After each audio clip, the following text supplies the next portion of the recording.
پورا کیا، کیونکہ ثانیہ تو اس بیماری میں ہی ان کا ساتھ دے رہی ہوتی ہے، سوتیلے ہوتے ہوئے بھی، جبکہ ان کا بیٹا تو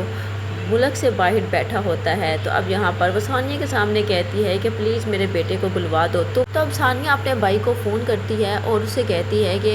ہم نے اپنے بابا کو تو کھو دیا ہے، لیکن اگر تم چاہو تو اپنی ماں کو بچا سکتے ہو، تمہیں آنا ہوگا۔ تو اب یہاں پر ثانیہ کا بھائی جو ہے وہ تو ضرور واپس آئے گا، جبکہ اب صحیفہ تو ثانیہ کے سامنے کہہ دیتی ہے کہ وہ اپنے کیے پر بہت زیادہ شرمندہ ہے، اس لیے وہ ضرور کے سامنے سارا سچ بتانا چاہتی ہے کہ اس نے جو کچھ بھی کیا تھا کرن کے ساتھ مل کر پلان بنایا تھا تاکہ ہم دونوں تمہاری زندگی برباد کر سکیں۔ تو اب یہاں پر وہ ثانیہ سے کہے گی کہ میں ضرور سے ملنا چاہتی ہوں اور ضرور کو سارا سچ بتانا چاہتی ہوں۔ تو یہاں پر پھنسی کو بھی اب اپنی غلطی کا احساس ہو چکا ہوتا ہے، لیکن اب کوئی فائدہ نہیں، کیونکہ اب تو وہ ہمیشہ ہمیشہ کے لیے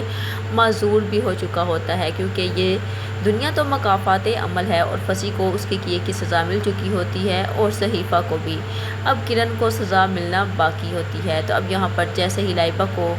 یہاں پر پھنسی سارا سچ بتائے گا تو لائبہ کو بہت زیادہ کرن پر غصہ آئے گا اور وہ کرن کو تھپڑ بھی مارے گی۔ تو یہاں پر اب وہ تو پھنسی کو معاف کرنے کے لیے بالکل بھی تیار نہیں ہوتی، پھنسی تو اسے اب اپنی محبت کا یقین دلانے کی کوشش بھی کرے گا، لیکن لائبہ اب بہت زیادہ